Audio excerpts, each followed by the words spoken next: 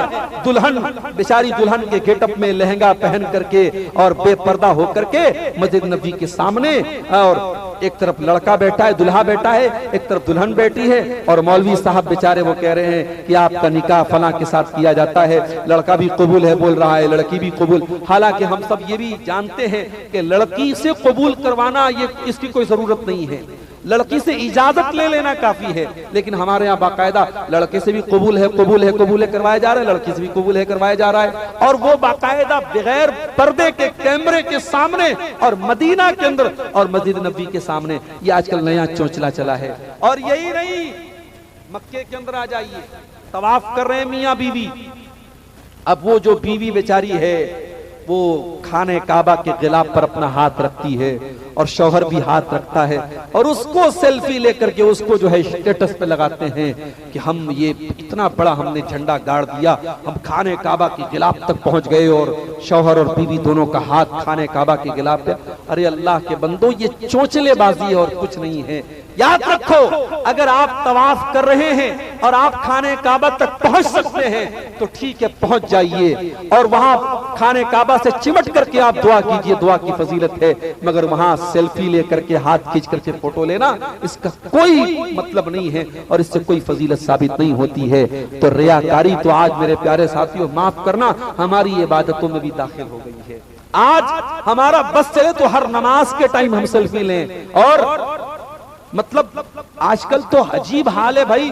मैं कभी कभी रमजान में देखता हूं लोग सलाम फेरने के बाद जल्दी से मोबाइल निकाल लेते हैं। ऐसा लगता है कि जैसे ही नमाज पढ़ लिया अब मैसेज आ गया कि हाँ भाई आपकी नमाज कबूल हो गई, नमाज की कबूलियत का मैसेज आ गया, इतना जल्दी लोग मोबाइल निकाल लेते। अरे भाई, दुनिया के सारे झमेलों को छोड़कर मस्जिद के गेट में आओ। जब मस्जिद में दाखिल हो तो मोबाइल और व्हाट्सएप और फेसबुक ये सब बाहर छोड़ के आओ। यहां आए हो अल्लाह से अपना ताल्लुक जोड़ दो। कुरान क्या कह रहा है? ये नकली दीनदारी है।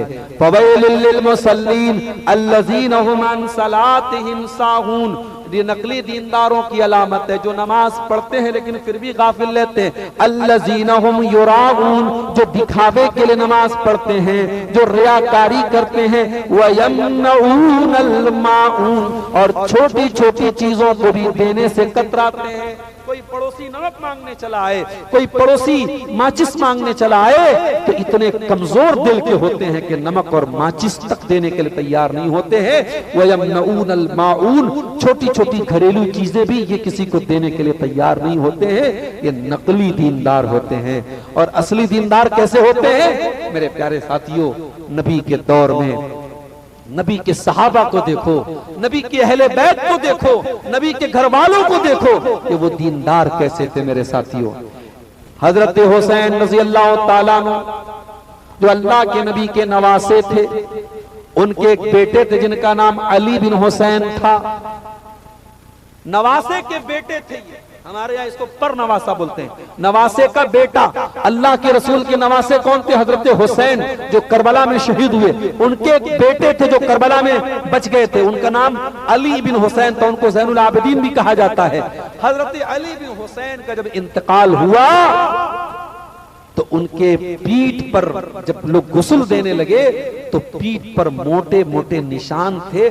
ऐसा लग रहा था कि ये जिंदगी में बड़े मोटे मोटे बोरे उठाते थे और बड़े बड़े थैले उठाते थे अपनी पीठ पर। तो लोगों को बड़ी हैरत हुई कि अली बिन हुसैन तो ऐसा कोई मेहनत का काम नहीं करते थे, इनकी पीठ पर ये बोरे के निशान कैसे?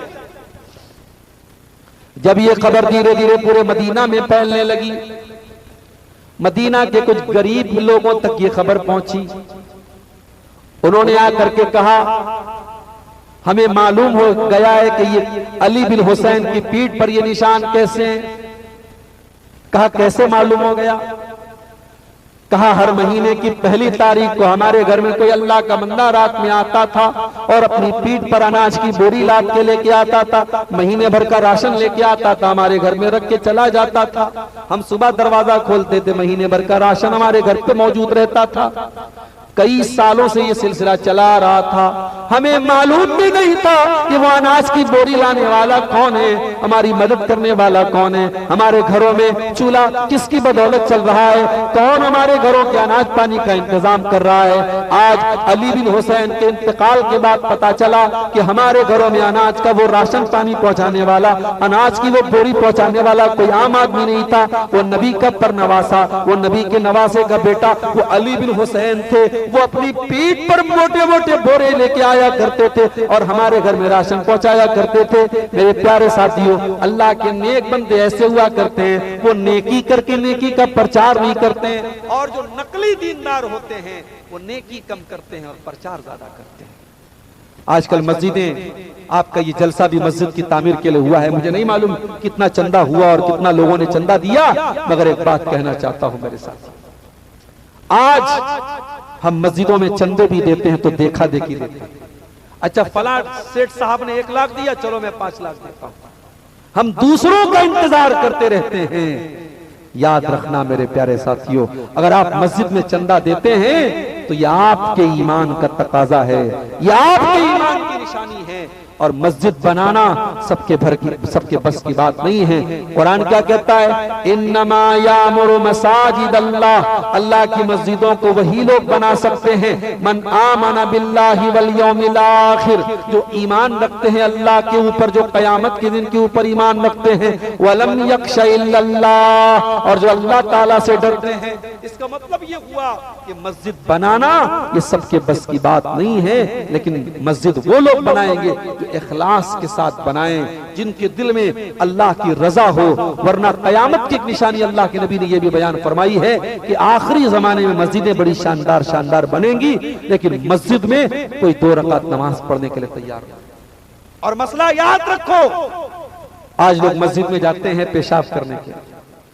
मस्जिदों को लोगों ने शौचालय, सार्वजनिक शौचालय बना के रखा है। लोग रास्ते में इस्तिंजा लगेगी तो तलाश करेंगे मस्जिद कहाँ है, मस्जिद में गए इस्तिंजा करके चले आए।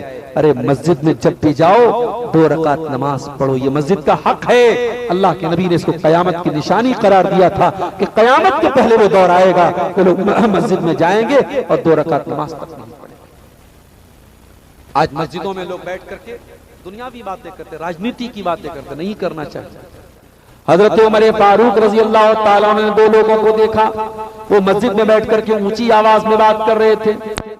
हजरत उमर ने उनको बुलवाया, इधर आओ, कहां से आए हो? उन लोगों ने कहा हम ताइफ से आए हैं। हजरत उमर ने कहा अगर तुम मदीने के होते तो बड़ी पिटाई करता। तरफानी अस्वातकुमा फी मस्जिद रसूलिल्लाह सल्लल्लाहु अलैहि वसल्लम, तुम अल्लाह के रसूल की मस्जिद में अपनी आवाज क्यों बुलंद कर रहे हो? तो रसूल की मस्जिद या दुनिया की किसी भी मस्जिद में आवाज बुलंद करना और चीखो पुकार करना और दुनियावी बातें करना, ये मस्जिद के आदाब के खिलाफ है मेरे प्यारे साथियों। और वही बात कुरान कह रहा है कि जो नकली दीनदार होते हैं वो मस्जिद नहीं बना सकते। असली दीनदारों की पहचान, ईमान वालों की पहचान ये है कि वो मस्जिद बनाते हैं। मेरे प्यारे साथियों, मैं दुआ कर रहा हूं ये मस्जिद जिसकी तामीर के लिए आज का ये प्रोग्राम हो रहा है, अल्लाह जल्द से जल्द इसकी तामीर को हम सबको मुकम्मल करने की तौफीक दे। लेकिन हाँ, वो शेर भी याद रखिएगा, मस्जिद तो बना ली शब भर में ईमा की हरारत वालों ने, मन अपना पुराना पापी था बरसों में नमाजी बन न सका। आज मस्जिदें तो बन जाती हैं, लेकिन मस्जिदों को आबाद करना बड़ा मुश्किल होता है। रात रात भर तकरीर सुनने वाली ये कौम फजर की नमाज में गायब रहती है। और कुछ लोग तो ये दावा करते हैं कि साहब हम बहुत बड़े कारोबारी हैं, बहुत बड़े बिजनेसमैन हैं और हमें इतनी फुर्सत नहीं मिलती कि हम नमाज पढ़ें। कुरान कहता है रिजालुल्ला तुल्हीहिम तिजारतु वला बैउन अन जिक्रिल्लाह, अल्लाह के नेक बंदे वो होते हैं कि कारोबार भी करते हैं, बिजनेस भी करते हैं, लेकिन उनका बिजनेस और कारोबार कभी नमाज से गाफिल नहीं करता है। वो बिजनेस और कारोबार भी करते हैं और नमाज के टाइम वो नमाज पढ़ते हैं। और ऐसा क्यों करते हैं? फरमाया यखाफून यौमन ततक़ल्लबु फीहिल क़ुलूब वल अबसार, उनके दिल में कयामत का डर होता है, उनके दिल में अल्लाह का डर होता है। मेरे प्यारे साथियों, दुनिया की जिंदगी अब कम हो रही है। जिस तरीके से हालात सामने आ रहे हैं, अब कयामत बहुत करीब है। अब दुनिया का दिन ढल चुका है, दुनिया की शाम शुरू हो चुकी है। इसके पहले कि दुनिया खत्म हो जाए और कयामत आ जाए, मेरे प्यारे साथियों, हमें और आपको तौबा कर लेना चाहिए। अपने गुनाहों से, अपनी गलतियों से, अपनी खताओं से अल्लाह से तौबा कर लेना चाहिए। और अल्लाह बहुत माफ करने वाला है मेरे साथी। रमजान का महीना आगे आ रहा है, बेहतरीन मौका है अपने आप को चेंज करने का। रमजान के महीने में हम सब चेंज हो जाते हैं। सुबह 4 बजे कोई उठ के खाना नहीं खाता, मगर रमजान में हम खाते हैं। रोजाना दोपहर में हम लंच करते हैं, मगर रमजान में नहीं करते। शाम को इफ्तार के टाइम हम खाना खाते हैं। रमजान हमें चेंज कर देता है मेरे प्यारे साथियों। रमजान को, दिल की दुनिया को भी चेंज करने का महीना बना लो। रमजान का आखिरी अशरा आता है तो हम एक दुआ पढ़ते हैं, अल्लाहुम्मा इन्नका अफ़्वुन तुहिब्बुल अफ़्व फ़अफ़ु अन्नी। ऐ अल्लाह, तुम माफ करने वाला है, और माफी को पसंद करता है। ऐ अल्लाह मैं भी तेरा खताकार बंदा हूँ, मैं भी तेरा गुनहगार बंदा हूँ। ऐ अल्लाह मैं भी गुनाहों में डूबा हुआ हूँ। ऐ अल्लाह तू मुझको भी माफ कर दे। ये बड़ी प्यारी दुआ है, ये बड़ी छोटी सी दुआ है। ओ लोगों, इस दुआ को याद कर लो और रमजान में भी पढ़ा करो और आम दिनों में भी पढ़ा करो, क्योंकि अल्लाह ताला से ये मांगना यही तो असल चीज है कि अल्लाह तुम माफ कर दे। अल्लाहुम्मा इन्नका अफ़्वुन तुहिब्बुल अफ़्व फ़अफ़ु अन्ना। एक मर्तबा हजरत आयशा ने पूछा था अल्लाह के नबी से, ऐ अल्लाह के नबी, कुरान कहता है क़यामत के दिन जिसका नाम है अमाल उसके दाहिने हाथ में दिया जाएगा, फसौफ युहासबु हिसाबन यसीरा, उसका आसान हिसाब लिया जाएगा। ऐ अल्लाह के नबी, आसान हिसाब का क्या मतलब है? अल्लाह के नबी ने फरमाया, ऐ आयशा, आसान हिसाब का मतलब ये इन्नमा ज़ालिकल अरज़ु, कि क़यामत के दिन बंदे का नाम है अमाल, बंदे के करतूत, बंदे का कच्चा चिट्ठा अल्लाह के सामने पेश किया जाए और अल्लाह ताला नजरअंदाज कर दे, अल्लाह ताला इग्नोर कर दे, अल्लाह ताला दरगुजर कर दे, अल्लाह ताला माफ कर दे, अल्लाह ताला पूछताछ न करे, अल्लाह ताला जांच पड़ताल न करे। यही आसान हिसाब है। और ऐ आयशा, कान खोल के सुन लो, वमन्नू शहलका, और जिसके नाम अमाल की जांच पड़ताल होगी कि तूने ये काम क्यों किया, तूने फला रात में ये पाप क्यों किया, तूने फला दिन ये काम क्यों किया, जिसके नाम अमाल की जांच पड़ताल होगी, ऐ आयशा, वो तो हलाक हो जाएगा, वो तो बर्बाद हो जाएगा। इसीलिए अल्लाह के नबी दुआ किया करते थे, अल्लाहुम्मा हासिबनी हिसाबन यसीरा, ऐ अल्लाह तू मेरा आसान हिसाब फरमा दे। मेरे प्यारे साथियों, हमें और आपको भी अल्लाह से यही दुआ करनी चाहिए।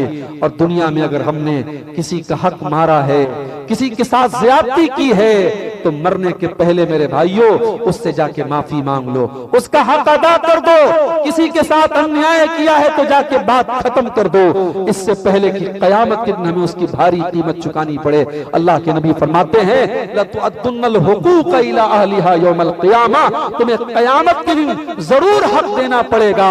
जिसका हक तुमने दुनिया में लिया है कयामत के दिन देना पड़ेगा। हत्ता युक़ाद लिशातिल जलहा मिन शातिल करना, यहाँ तक कि अगर बगैर सींग वाली बकरी के ऊपर अगर सींग वाली बकरी ने अत्याचार और जुल्म किया है तो उसको भी हिसाब देना पड़ेगा। मेरे प्यारे साथियों, आज मुल्क के हालात भी हमारी आंखों के सामने हैं और आज हम देख रहे हैं कि किस तरीके से ताकतवर कमजोर को दबा रहा है।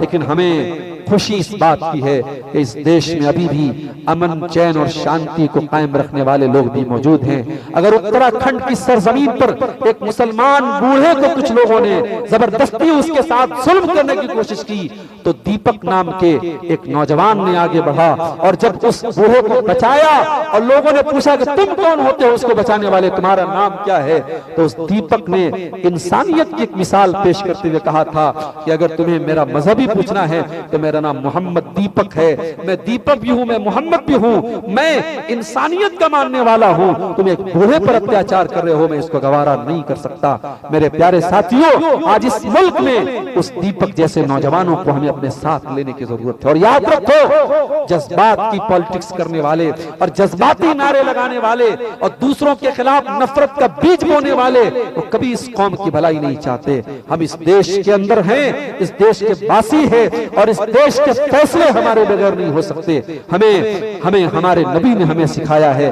कि हमें जहां हम अकलियत में और कम तादाद में हैं वहां अबू तालिब जैसे लोगों को हमें साथ में लेने की जरूरत है। वहां हमें ऐसे लोगों को जो इंसानियत को मानते हैं, जो अमन और शांति को के ऊपर एतमाद करते हैं, हमें ऐसे लोगों को साथ में लेने की जरूरत है। और इंशाअल्लाह हमें यकीन है कि इस मुल्क में फिर से इंशाअल्लाह इंसानियत, अमन और भाईचारा कायम होगा और जहां जहां नफरत की हवाएं चल रही हैं वो इंशाअल्लाह खत्म होगी। हम दुआ करते हैं रब्बुल आलमीन से अल्लाह ताला हमारे इस गुलशन की हिफाजत फरमाए। रब्बुल आलमीन हमें सही मानों में दीनदार बना दे।